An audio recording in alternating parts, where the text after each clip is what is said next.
Okay, so how to catch gopher with the Victor Gopher gutters and the black box.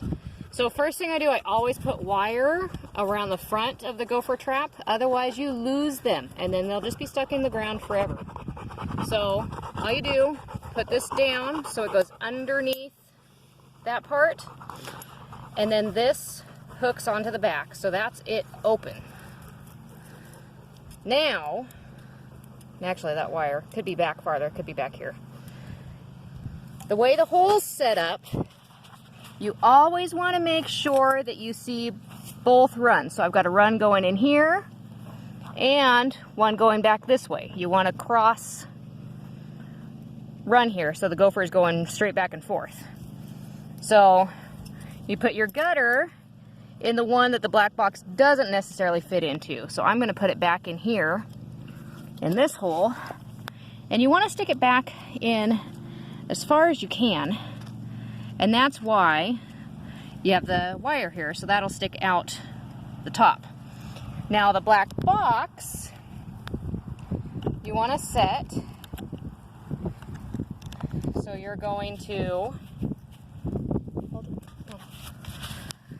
push down and set it, just like that. Now the trick with these I found is when you put it in the hole, you want to make sure that it's facing the same direction the run is going.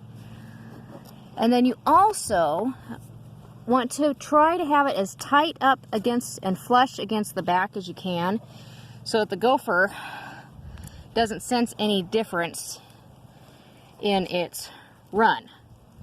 So you have the two, so there's one trap on each side. I almost always catch them in the black box, not the gutters, but the gutters help, and every once in a while it does.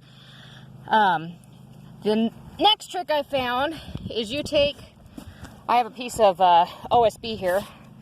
You cover the hole, and then you take all your loose dirt from digging out the run, and you want to completely cover the edges of the OSB so that absolutely no sunlight gets in. So you take all the loose dirt.